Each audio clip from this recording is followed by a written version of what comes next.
Hello, everyone. Let me start that one more time. Welcome to wherever you are joining us today in the world for this webinar, the US versus Europe, how data will define the leading business schools for the next 10 years. I'll be your moderator today. My name is Laurie Forcier. This webinar is sponsored by our colleagues at Salesforce and hosted by EDT&Partners. A few housekeeping things. Just want to tell you that the chat is open. So please share with us where you're joining us from today and what you're looking forward to learning about in today's discussion. As I said, my name is Laurie Forcier. I am a consultant with EDT&Partners, but I come to this discussion with a deep interest in data myself, having spent the last few years really focused on thinking about data and evidence in education. And even before that, spent 10 years working at Harvard in higher education. So really interested and keen to hear our discussion today about data will help define leading business schools and how that will help shape the future. Are we able to move forward to our agenda, please?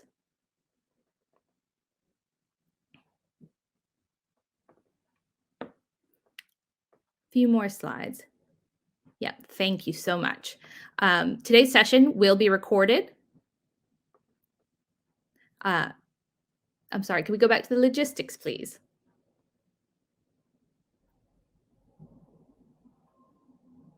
Thank you so much. The recording will be shared with all attendees afterwards. As I said, please join the conversation and ask questions in the chat. And we really welcome you to provide feedback on the session at the end of the discussion. Okay, so quick overview of our agenda. We'll do a quick intro of EDT, and we'll get a landscape overview from our colleagues at Salesforce. We'll have a discussion with the business school leaders who have joined us today, and then Q&A, very simple. Okay, moving forward, please. Very quickly, I'd love to share with you a little bit about EDT&Partners. We are a global data-driven consulting firm in the education space. We're dedicated to helping education institutions, schools, universities, and ed tech companies with mergers and acquisitions, with growth, with tech, and with product. We're hosting this event today, focused on data in higher ed and in business schools, but in particular. And next month, at the end of the month, we'll be hosting another webinar with real life examples of ChatGPT being applied in education. So please join us for that and look out for the exact date. But today, the focus is on data and business education. And we have an amazing panel to bring to you today. Here they are briefly, and I'll introduce them in just a moment. But let's get a level set first.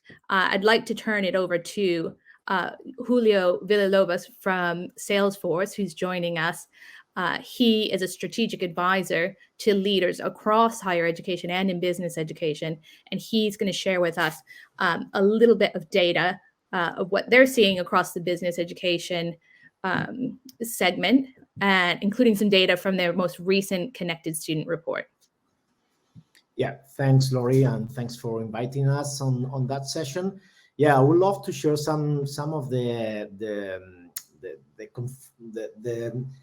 challenges that we've seen on the industry, based on all our customers are sharing with us, and based on that research that you were mentioning. So if I can go to the next slide. Yeah, just first of all, so we are a company that we should always advise that all purchases should be done under the products that are being selling. So next slide, please. Yeah, so there are several challenges that we've seen on the industry that many of the business schools that we talked with them and the research success. Basically, first of all, increasing competition, not only on the regular business school, but new incumbents, new players. Second, the rising expectations of our students that they are also customers, let's say that way, from other great companies that provide great customer experience, and they are expecting not only to be treated as students, but also to be treated as a customer.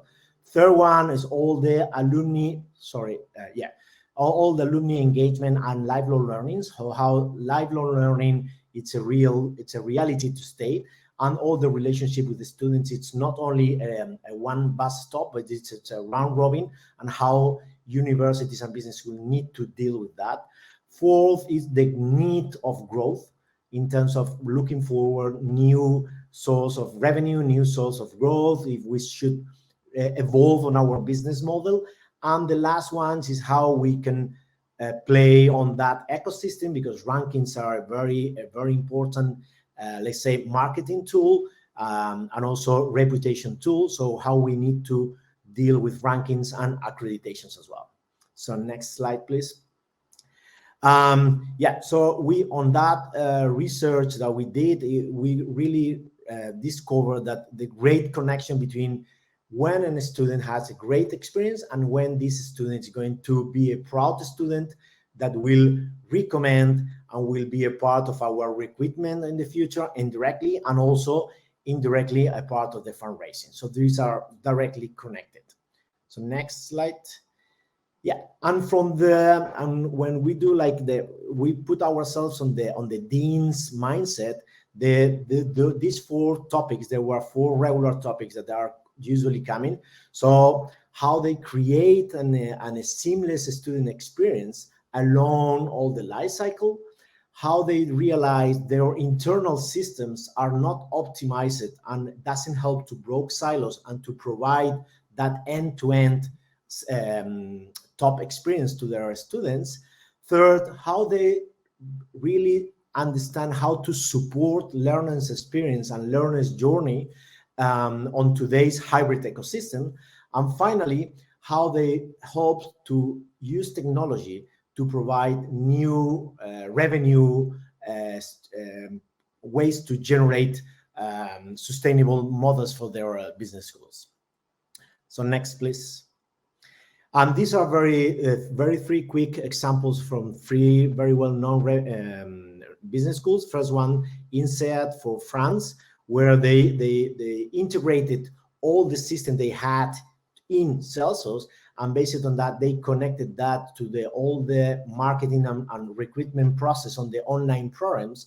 And doing that, they increased 75% all the revenues of the online learning programs, where all the business schools are now implementing this new business unit. Second one, Imperial College from London, where they support all the enrollment process, and they integrated all the journey, and they generate that the first piece of communication with the prospects, it was email and only email. So they unify all that process. And finally, BI from Norway, where they create a one-stop shop, unifying all the services in a cross-functional team, and they create that all the students, they need something, they go to that unique window, let's say, and that was coordinated by technology on Salesforce. So next, and yes, and to just previous one, sorry. Yes, next one. Okay, so so this is just a highlight level. Some of our business schools, we work with thousands of higher education institutions, and those are some of the business schools all over the world, from US, Europe, and Asia, that we work with. And finally, if Salesforce is focused on integrating all aspects that business schools may need, since all the recruitment part, the applications, to their academic success, how we take care of the students meanwhile they are on our programs, how we help them to be integrated on the labor market, and how we do that, managing alumni on the lifelong learning, on the donorship, on that new needed lifelong learning ecosystem. Yeah, and I think this is in a nutshell what we learn from all those thousands of customers and all the different reports we conducted. Back to you, Laurie. Thank you so much, Julio. I had a look at the Connected Students report, and I thought a great number of insights there. And the one that I thought was really particularly interesting was related to what you were saying about the student impression of their experience. But diving even deeper into that, like how tightly aligned their experience of the first few weeks of their experience is to their overall feeling on the back end, which, of course, is really suggestive and indicative of, where a lot of focus is needed with students as they join, their incoming cohorts. Really good. There is many really interesting insights, and we are happy to share that report at the end of the session. And I definitely will love to hear more about these findings and these challenges from the other speakers from on the webinar. Mm-hmm. That's great. Thank you so much, Julio. And we're really well positioned today now because we have experts from 3 great institutions joining us. And then we'll have Julio here able to comment, given his breadth of experience with a number of different business schools that you saw during his presentation. So I'll start with a few questions to help set the context for the institutions that our speakers are from, but it'll also serve the dual purpose of introducing our excellent speakers at the same time. So we have joining us today Valerie Sutton, who is a senior leader in career theory and student services. She spent the first 10 years of her career supporting business students with their career journey with stints at Maryland, at the Wharton School and Temple. She's now at Harvard supporting graduate education students. We asked her to join because of her background in business and because she's a self-professed Salesforce super user. And I've asked her to start out by laying out a vision of what should and could a data-driven business school look like. But before you do that, Valerie, let me just introduce the rest of our speakers first. We have Andre Spicer, the Dean at the Bay School of Business at City University here in London. He's been permanent dean since last March, and Andre is an expert on organizational culture with books on the market such as The Stupidity Paradox and Business Bullshit. So it will not be anyone surprised that he is straight into the point about the facts on the ground. I've asked him to take a few minutes to talk about the challenges that he sees as a leader of a top UK business school and inside a larger university and university system. And we're delighted to also have Dilshad Sheikh with us as well. She's Dean of the Faculty of Business for Arden University, which supports students through online, blended, and in-person courses across multiple campuses in both the UK and in Germany. And I've asked her to talk to us about what she found when she took the reins at Arden and talk about how they're using data to support the student experience for her mostly older, mostly virtual students. And then once we've heard from everyone, I'll ask Julio to comment a little bit, what the themes that have emerged and, how that reflects on what they see in the market. And then we'll dig in a little bit deeper. But Valerie, let's come back to you. Help us. What should and could a data-driven business school look like? Give us your vision.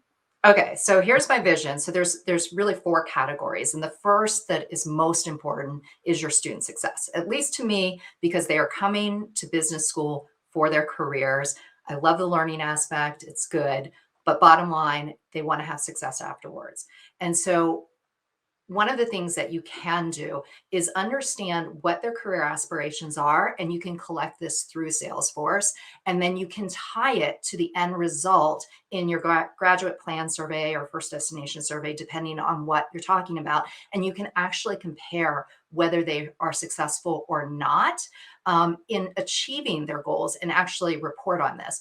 But it dives even deeper than that, right? Because as you're collecting this data, if you have an integrated system with admissions, you know who your first generation students are, your students of color, all of the gender, all of the diversity issues, and are they successful? And then understanding if there's some research that first generation students don't achieve goals as quickly as folks that are not. So you can understand if they are successful or not and start to really dive deep into that data to help those students achieve their goals. Second thing, universities typically work in a little bit of a silo situation. But you can start anticipating the needs of your students even before they arrive on campus. So if you're using the lead generation in a really good way, you can start pointing people to the right resources in your school. So an MBA may be the right resource for a particular student, but you also have your executive education, right? So if you're collecting your data, you can be pointing them to the right resources in your school. But when you collect that data, what are their concerns? What are they trying to learn? What gaps and skills are they trying to fill? Because that can start to inform the areas that you might want to improve. Third thing is really around accreditation and what do you need for that accreditation? What are they looking for? What are their expectations in accreditation? And when I think of that, it's like, what is coming up? So, environmental, Andre and I were talking about this a little bit about, how that you're being measured. You can tie larger databases in to see how you're connecting with your employers and with other criteria that is expected for this area and be able to show that impact. So in my case, we're able to, I'm in education school right now, but we're able to look at all of the districts that we're having impact in, and we can specifically look at, are we having impact in urban districts by tying this in to larger databases? And then the final thing, of course, which is less important to me, is rankings, because if you have all of this information beforehand, rankings don't matter as much because you're going to be able to show your student success. You're going to be able to be on top of all of the issues that are coming up today so that you're growing your academics in the right way for an adaptable workplace. So that's sort of really fast and dirty on what I see as the vision. And I've implemented a lot of this at the ed school already. And I have to say, I love Salesforce. So I'm a big advocate for them. Thank you so much, Valerie. It sounds idyllic. I mean, just like this really harmonious ecosystem, the way that you describe it, right down to the, not having to worry anymore about rankings. Andre, what are you seeing on the ground? Give us a few minutes on the challenges you see. So I guess it's great to see everyone here. So Valerie's sketched out a really lovely vision, and you're right that harnessing data can help across the lifespan of students. It can help individualization and customization. It can help around productivity, automation, enabling management decision making. And in some ways, in my school at Bayes in London, we've managed to do some of this on piecemeal basis. Say our postgraduate careers has done some work on this. Our online programs have done some work in terms of using learning analytics. But it's important to highlight there are significant challenges, and I'll just list some of them. The first challenge is that most universities face a patchwork of systems, which are often designed to do very specific things. And this isn't just unique to business schools or universities. It's common in most organizations. There was a recent survey by a large firm, a kind of cloud, sort of a systems application firm. They found the average medium-sized company had 89 apps that were requiring their employees to use. Large companies, 187. Now, if you think about it, most individuals can only think about 3, 4, 5 kind of applications and use them. So people are being overloaded a little bit. The second thing is legacy. So most systems are legacy systems. They were designed many years ago to do often different things. So often we're operating with systems and data created by them to do things which are in the past. The third thing is that a lot of systems are often designed, implemented, and optimized around kind of addressing external needs of the business school. So there's definitely needs of a business school which are, improving student success, as Valerie pointed out. But there are often other external needs, whether that comes from the university or from regulators, which are reporting needs and those kind of things. So that's another thing. And the final challenge, I think, is really around uneven use. So you can have these fantastic systems creating a lot of data, but the question is, how do faculty use these systems? How do staff, professional services use the systems? And actually, how do students use them? And how do they get integrated into kind of wider work processes? I think there's kind of two things which I'll kind of finally add. which is around kind of, so what do we do about this? And here I'm going to go from kind of very specific challenges to what does the kind of research tell us? I guess first point is that when we design systems, we have to think about the people who are actually going to be using them, both faculty and students, and designing from point of use. The second thing, which I find kind of interesting, is the idea when we think about innovation, we often think about adding a feature, right? So you often add something more. And as a result, you get feature creep and you get this kind of danger, which you get with, say, when you buy a digital camera or mobile phone, there are 1 million functions and we only use 5 of them. So sometimes actually taking things away is a way of innovating. And then the final thing is around thinking about capability. So often we want to add a system, but actually you need to add a capability and think about how it integrates into workflow are important things. So I think I'll sort of end on that point. That's great, Andre. Thank you. And it leads actually beautifully into Dilshad, because she's taken up and done some of this work, recently, in terms of having those disparate systems and starting to integrate them. Can you talk a little bit about that, Dilshad, as well as about, you can talk about it maybe a little bit here and maybe a little bit later as well, just like the unique aspects of operating a campus that is both remote and across 2 countries, where you have some in-person folks on the ground in 2 different countries.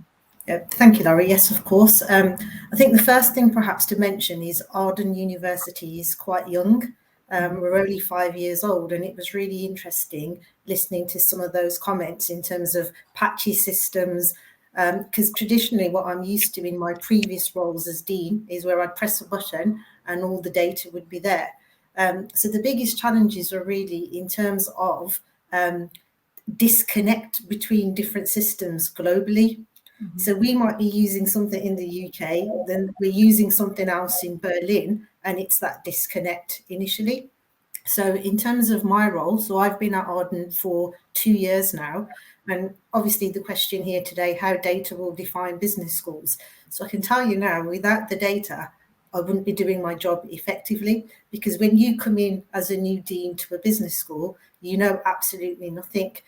So a bit like what Valerie was saying, the main mission of Arden is to have and deliver an outstanding student experience.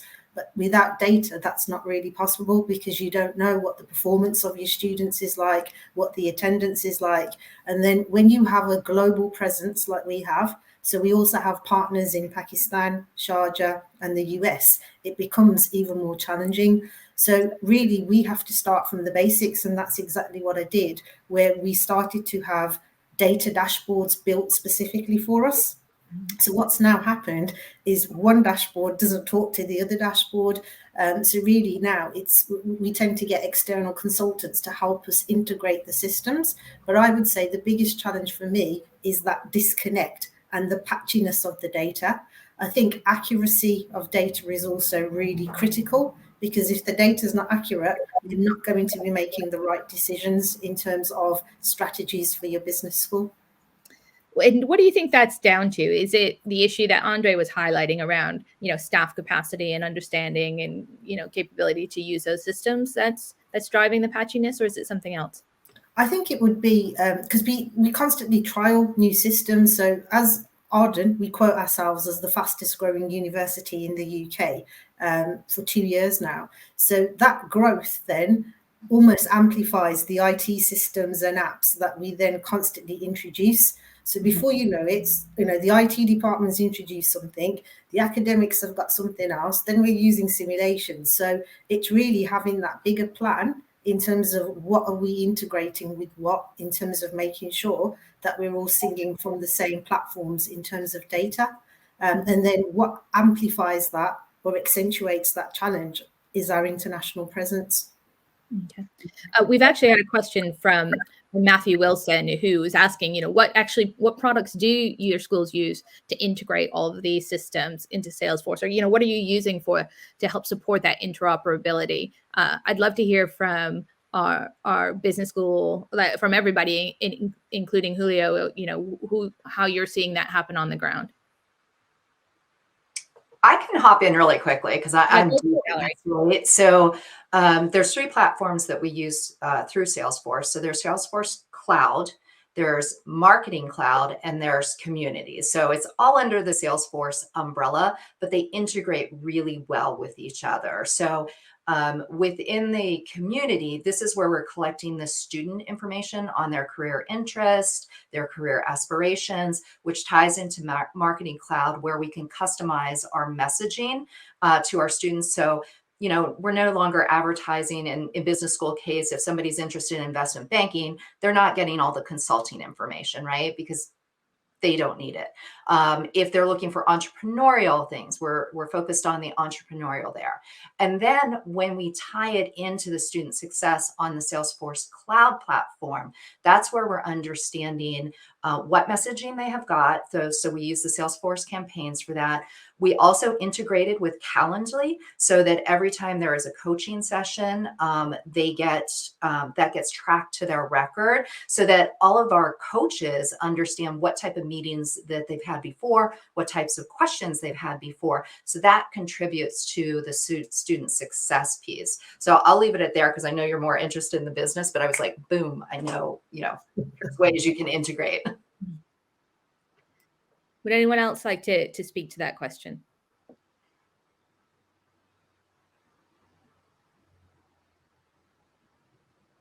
I think just a quick one in terms of, we use Salesforce at Arden University, and we're just having a system called SITS. I can't remember what the acronym stands for, but by all means, if you Google it, you'll get the full sort of brand name. And the reason we're integrating SITS is because of this patchiness, where sometimes what happens, you get the same data, but it looks different. You know, there's something slightly weird in terms of the information you're receiving. The whole purpose of SITS for us is predictive student data analysis. So, for example, what we want to do is input, for example, the entry qualifications of the student, what background they come from, do they come from a widening participation background? And basically it goes into the system, we press a button, and the system will predict what the student will come out with in terms of success, and where in that student life journey the student particularly will need support. So it may well be, you look at, you know, if it's an international student, we'd look at IELTS in terms of their English score. So the system very much predicts the kind of support we need to put on for some of the students that find academia challenging.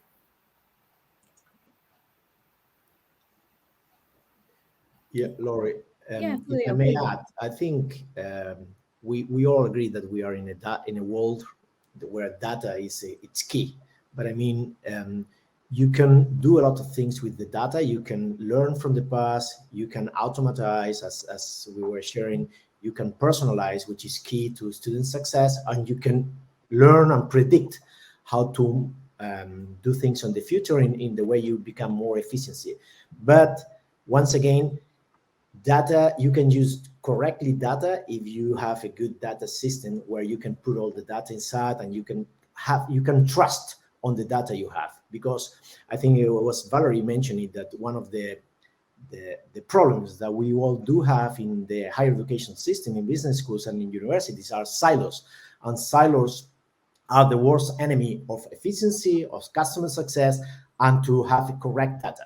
So one of the things we are seeing and learning from many schools, that they are getting rid of many different legacies, that it has a lot of problems to reconnect and to guarantee a correct, unique source of truth of data. And also you have to invest a lot of money and time to maintain that legacy. And now if we have a unified system and a unified legacy, unified technology, a new unified platform, you can reduce the time and money you have to put on terms of maintaining the platform, and you can put more time and money in innovation for students, for staff, and for professors.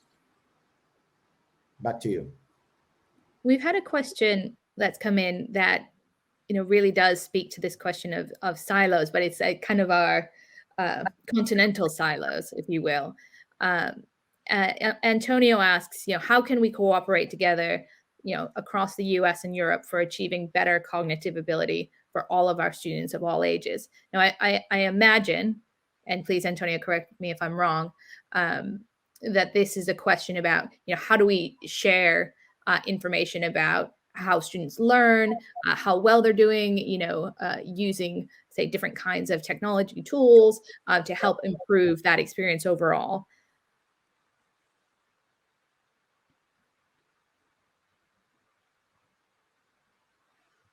Is that for someone specific, Laurie? Yeah, it's for anyone, really, because it's a question that's come from the audience. So any thoughts on that kind of international cooperation, or indeed just sharing institution to institution, in a sector that's pretty competitive? Yeah, so I'm going to hop in just from the competitiveness piece of things and remembering my time there. It's hard to share data, but bottom line is, to me, when I first thought of that question, I was thinking about learning and how to improve the learning, and less about sort of the outcomes from that career perspective. And so how can we help them with their cognitive abilities, right? And using data to help. And I think the faculty here are much more, and the deans here are probably much more educated in this area, but I always think about sort of the baseline. And one of the things that I do is in my guided learning around job search and first job is really thinking about confidence levels. But I'm sure there's a way to build in learning aspects, because one of the things that I use is the cloud form to collect information from students so that I can be agile in the development of my workshops and what I'm doing there. And is there a way to develop reports like Salesforce just put out from the collective that says, here's broader trends in this, right? And I'm not sure if there's a way, but those were just like initial thoughts when somebody mentioned that.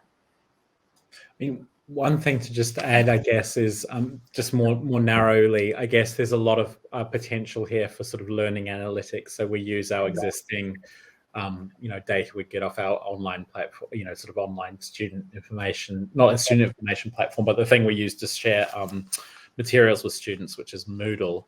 And you can then see, click-through rates, who's actually accessing materials and so on. And there's often a very strong correlation between people who are actually using all of the materials, going to class, and what their grades are. So you can kind of use that as almost a lead indicator then to get people back on track and help them to develop their cognitive abilities or kind of make an intervention. I mean, that addresses the cognitive abilities point, but it doesn't address this kind of how do we share between US and Europe.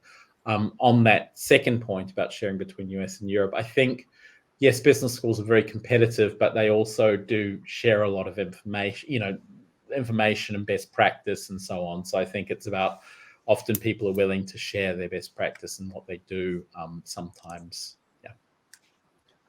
I wonder actually if, Dilshad, you might just comment on this, because when you and I spoke last week, you mentioned the differences that you saw between your students in the UK and your students in Germany. And do you think those differences preclude, the kind of sharing that we might like to see? I think, first of all, just to go back to the original question about how we can kind of join up with Europe and the USA, I was about to say about Kate. So the way I educate myself in terms of what technologies are out there is very much through the case studies. In terms of what's the latest technology that we can use. So there's lots of case studies about business schools trialing new things, trialing new software, simulations, what have you. But yes, coming back to your actual question, Laurie, it is challenging because the students in Berlin are extremely different from the students in the UK. And then, as you mentioned in your introduction to myself, we've got what we call blended learning. So you do 8 hours of teaching face-to-face and the rest of it is online.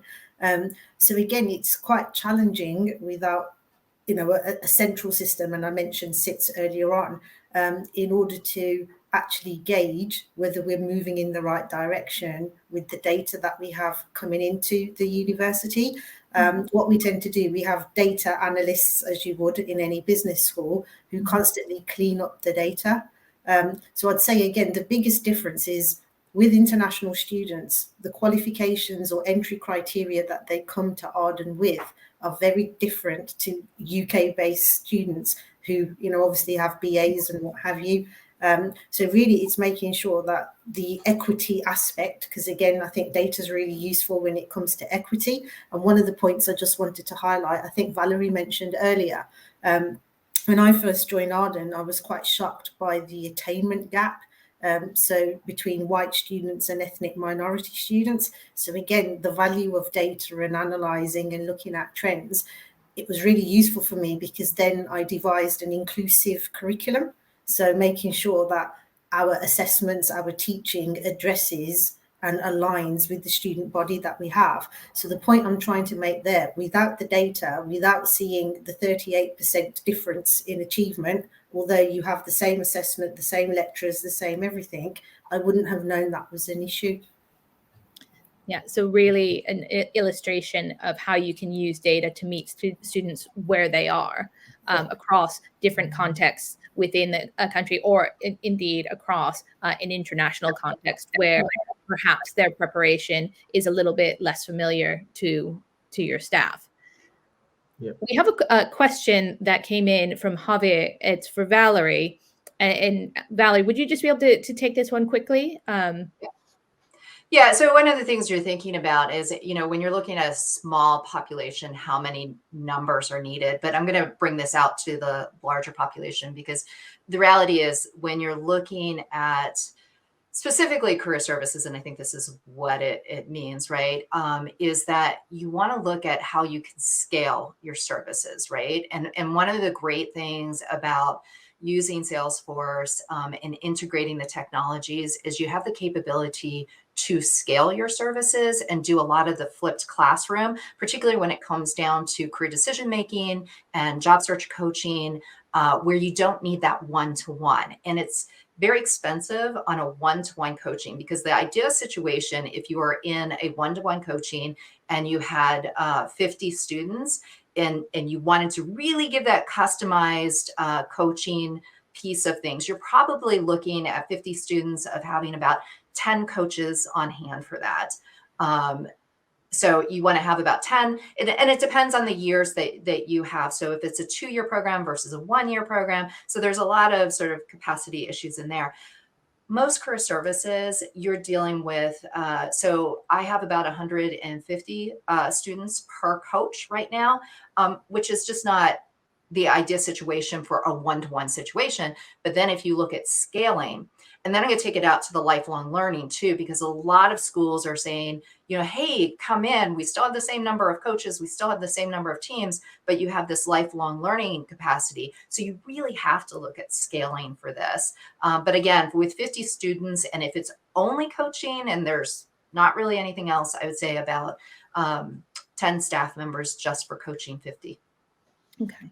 Thanks so much for that, Valerie.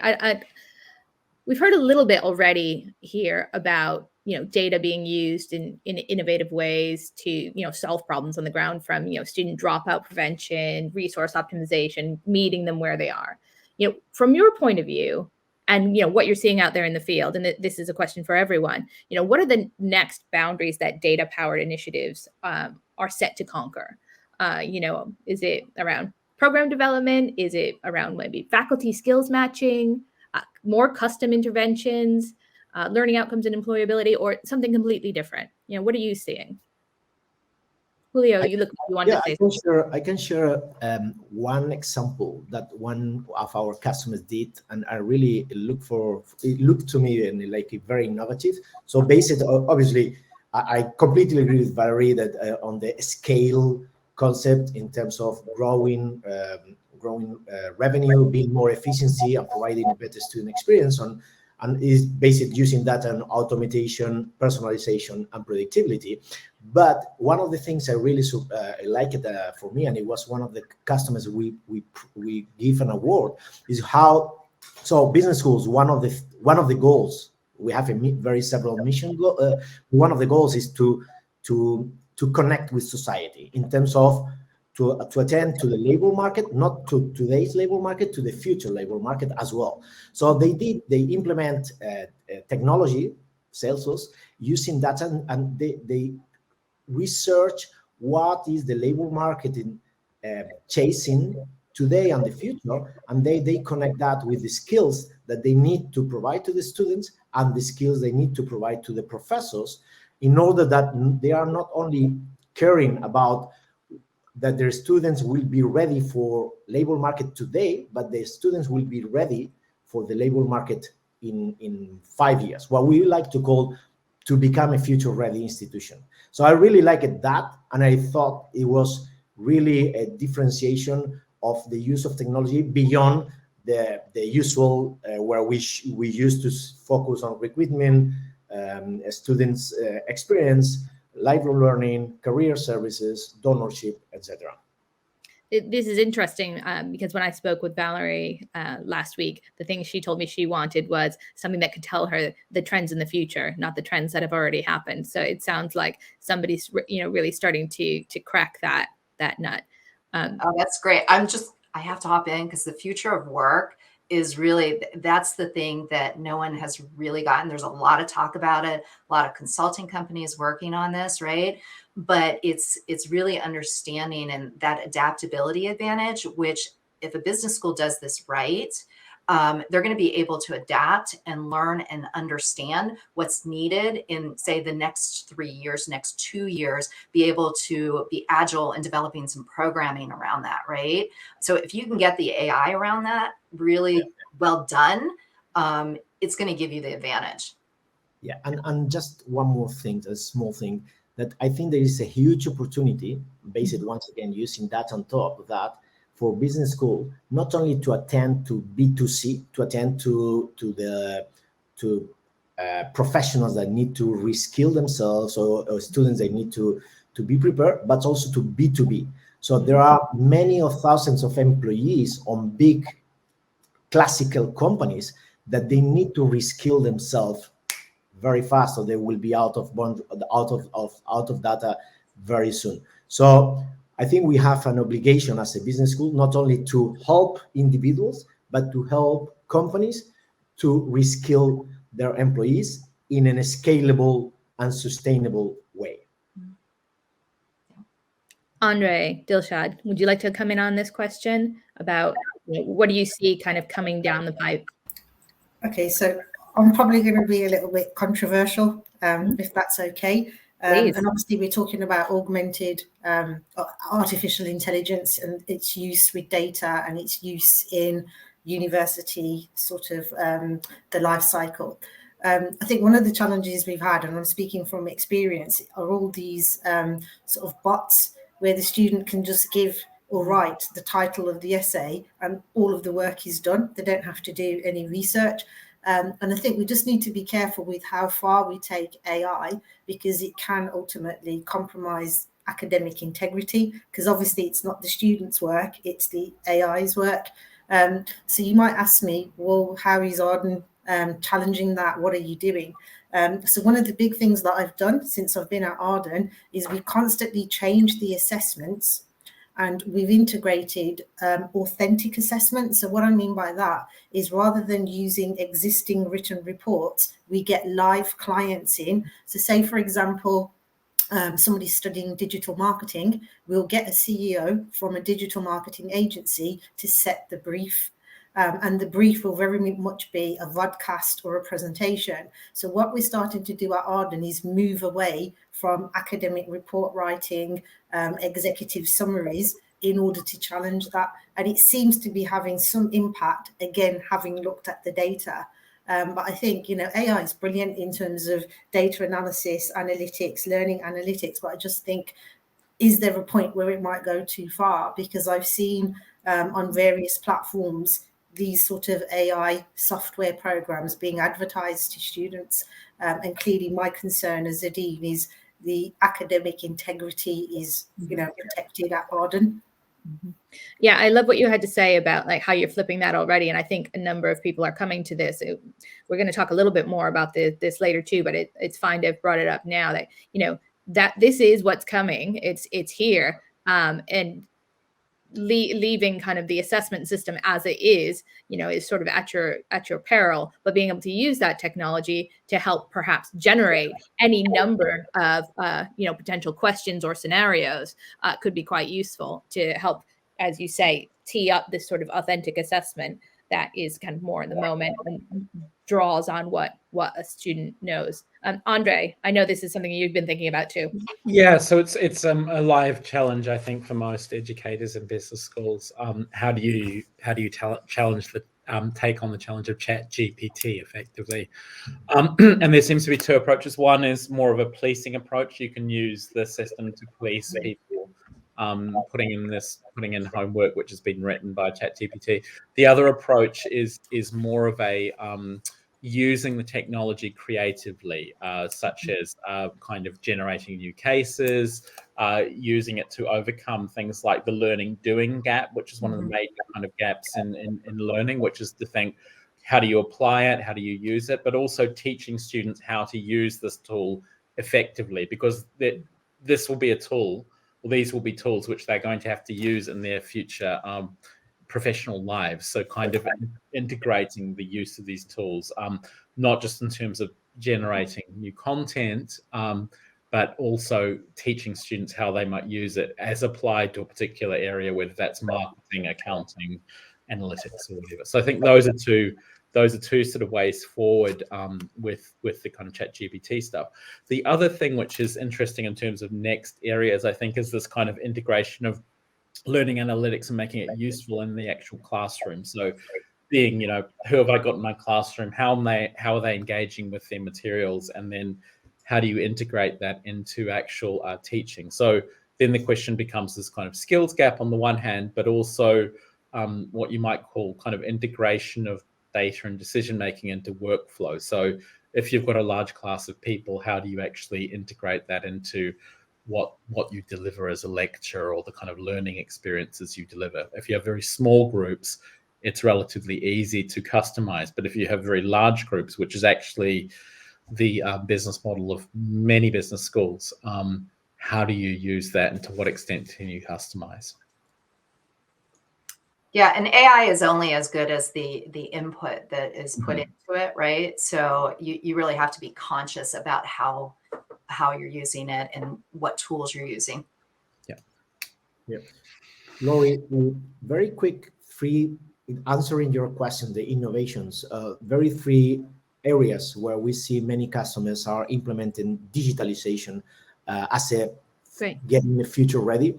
First, we've seen that many business schools have made a huge investment on digitalizing the online ecosystem, prepared for lifelong learning, for online programs. But now what they're doing is, okay, now I have to digitalize my offline campus in order to become a omni-channel ecosystem for my students, and how I apply technology and digitalization offline.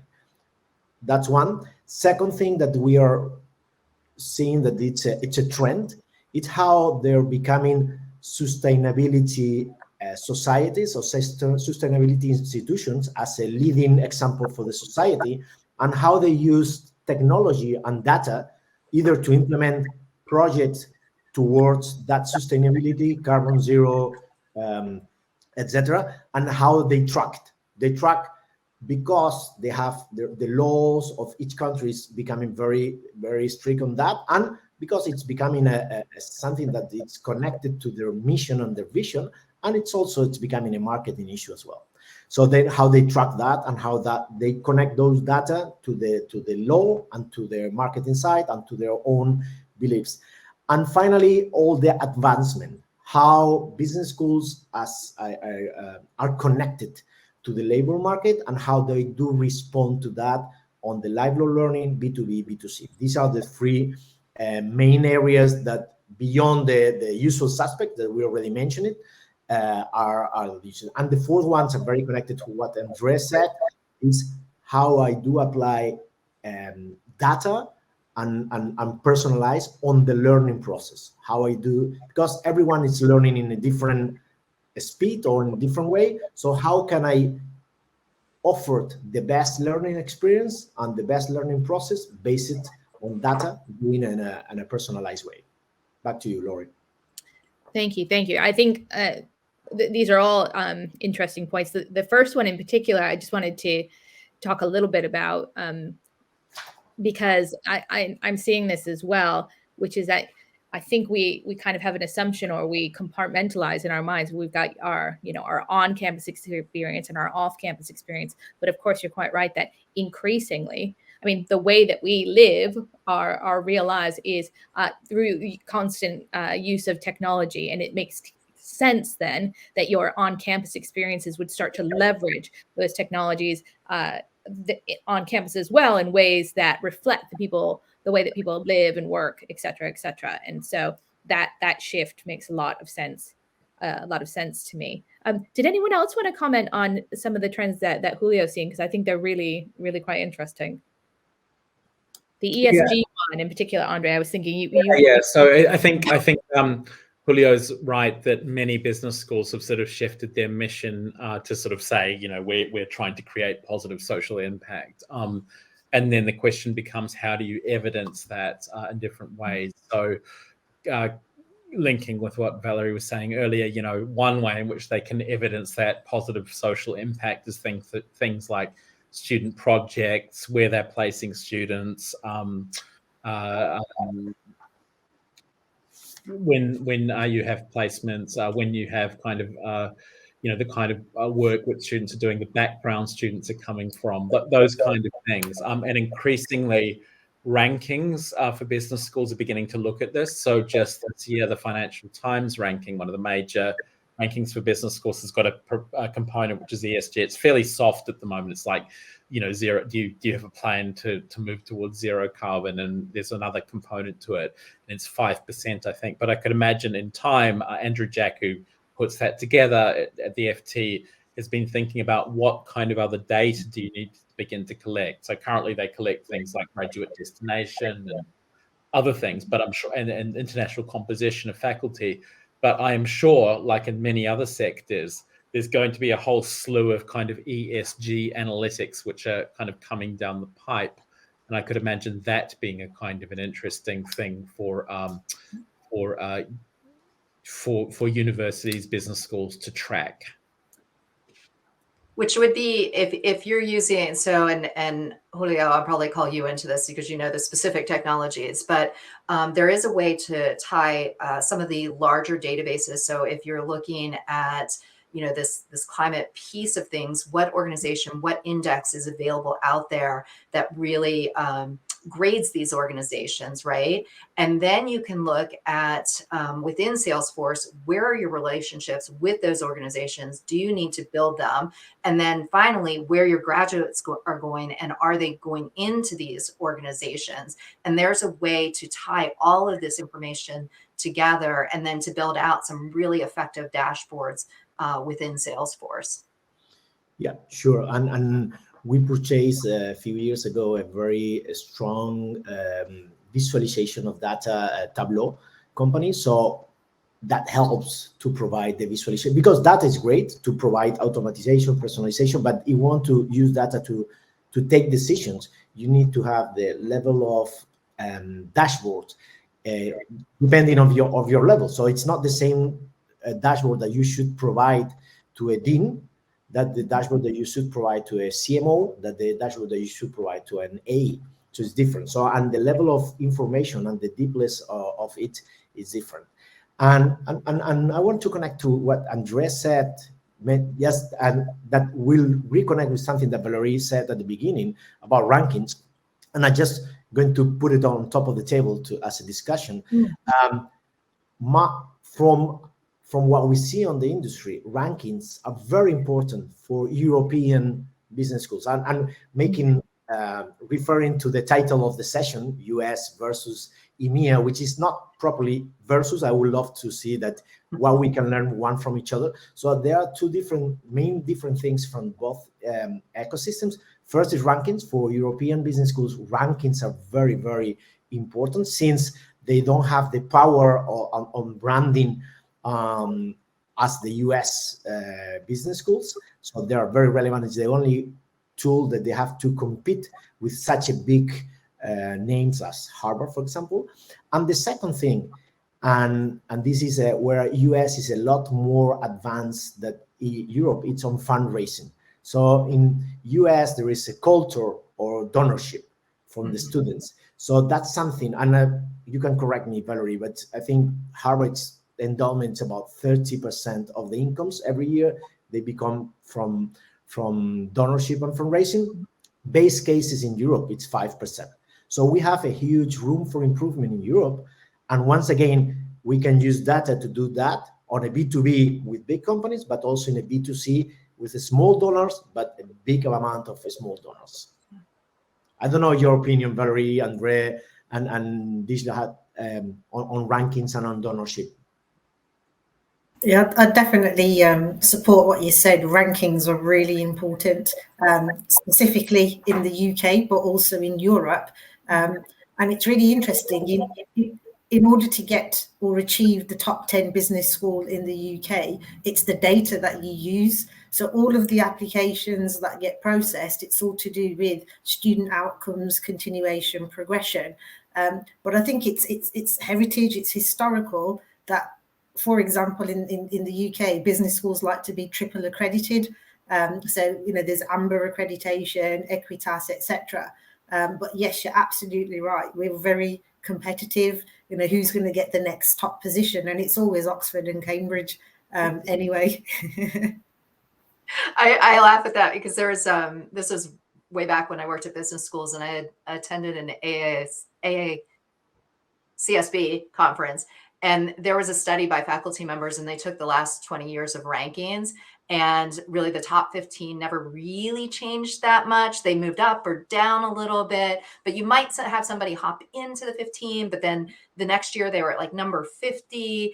And so I feel like I just like rankings a lot, but yeah, at the end, rankings are a methodology in which you put that on top. So if you have